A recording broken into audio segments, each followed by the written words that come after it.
इसमें दो बात और ऐड करूं, आपने समझा दूं पहले से क्या होने जा रहा है। अखबारों के अंदर अब आप आने वाले समय में पढ़ोगे, इजराइल की कंपनी इंडो इजराइल प्रोजेक्ट। अगर आपका गांव बड़ा है तो इस गांव के अंदर क्या है, जोड़ होंगे बड़े बड़े, उस जोड़ पे कोई निर्मल सरोवर नाम का कोई बोर्ड तो नहीं लग गया अभी तक?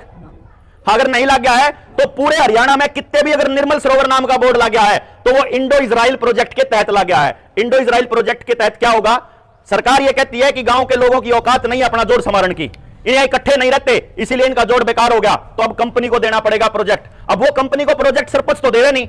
अब इजराइल की कंपनी तो प्रोजेक्ट सरपंच क्यों देने लग गया? तो इजराइल आने लग रहा है जो कर 170 देशों के अंदर अंग्रेजों का राज था 1947 से पहले, न्यू कहा कर दे कि इनका सूरज कदे नहीं छिपता, पूरी दुनिया पर राजकरण वो चाले थे, दोबारा पूरी दुनिया पर राजकरण चाले हैं, वो अंग्रेजों के माध्यम से इजरायली चले थे, अब की बार उनको अंग्रेजों की जरूरत नहीं, अब सीधा इजराइल आने लग रहा है आपके देश के अंदर, इजरायली कंपनी आने लग रही है। इंडो इजराइल प्रोजेक्ट के तहत वो क्या कहते हैं कि आपके जोड़ की सफाई हम करांगे, बढ़िया सफाई करांगे, चार दीवारी सुतरी बनावांगे, बाहर इंटरलॉकिंग वाली टाइल लगाएंगे, सुतरी सुतरी घास लगावांगे, बुढ़ा खातर ओपन जिम बनावांगे, बढ़िया पेडे आवेंगे, ताश खेलन खातर तो हमने दूर में बैठने की जरूरत नहीं, सुतरी जगह आगे बैठो, रोज सामने घूमो, तो गांव वाले कहेंगे भाई मौज होगी, भाई मौज होगी, अखबारों में छपेगा, बड़ी बड़ी खबर छपेगी, बाकी के गांव भी कहेंगे मारे गांव में भी लाओ, मारे गांव में भी लाओ, मारे गांव में भी लाओ। इस प्रोसेस में साल 2 साल लग जाएंगे और हर गांव में इजरायली कंपनी ई टेंडरिंग के जरिए इजराइल की कंपनी जब एंटर कर जाएगी 50% से ज्यादा गांव में, उस टाइम पे सरकार एक और फरमान जारी करेगी कि जैसे सड़क बनाने वाली कंपनी को ही टोल वसूलने का ठेका दे दिया जाता है कि अपना खर्चा पूरा करने के लिए टोल वसूल लो, कम पूरा प्रोजेक्ट तैयार है स्क्रिप्ट, और उसके बाद को कहेगी कि अच्छा कोई बात नहीं, आप यहां कमाई कर सकते हो, आप यहां मछली पालन कर सकते हो, झींगा पालन कर सकते हो। 4 साल पहले की स्कीम है दिल्ली के अंदर, बड़े होटल में, 5 स्टार होटल में, मैं क्यों मसूरी करूं होटल की,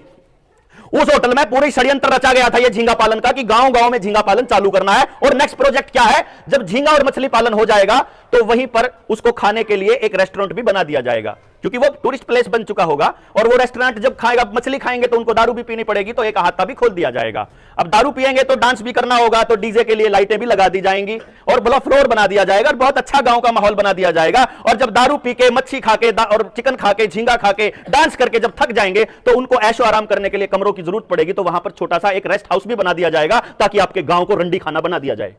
ये प्लानिंग चल रही है गेम की, पूरे गांव की कल्चर को न्यूनतम न्यून पलटन का खेल चल रहा है। ये ई टेंडरिंग का मामला नहीं है, सरपंचा की कड़लान का मामला नहीं है, सरपंचा की पावर घटाने का मामला नहीं है, बाहर की कंपनियों को गांव की एक एक चीज देने का मामला है। जिस टाइम पे आप लोग और आपके बुढ़े वहां बॉर्डर के ऊपर 13 महीने बैठे थे 3 कृषि कानूनों को बचाने के लिए, वापस करवाने के लिए, उस टाइम पे पीछे तय सरपंचा की मदद से और स्कूल के मास्टर की मदद से आपके स्कूल की जमीन, आपकी शामलात की जमीन, आपके जोड़ की जमीन, आपकी बड़ी की जमीन और आपकी सड़क और आपकी पंचायत घर, जितने भी सचिवालय, जितनी सरकारी और पंचायती जमीन थी, सरकारी नहीं सॉरी सामूहिक और पंचायती जमीन थी, वह सरकार ने अपने नाम कर ली। यू लाल डोरा तोड़न का खेल इस पंचायती जमीन को और गांव की जमीन को अपने नामकरण का था। आने वाले टाइम में एक एक किसान को कर्जा मुक्त भी करना है, अपने बालका की पढ़ाई रोजगार का इंतजाम गांव में करना है, गांव का कल्चर भी बचाना है, जमीन के साथ जोड़ के सारी चीजें अपनी अगली पीढ़ी को गांव छोड़कर जाने से रोकना है। नहीं तो आपके बच्चे आपको खुद कहेंगे, जिस मिट्टी को आप मां कहा करते थे, वो बच्चे कहेंगे अगर 1 किला बेच के मैंने विदेश में भेज देना है या पेंडा चटाना, अगर गांव बचाना है तो गांव में इकट्ठा होना ही पड़ेगा।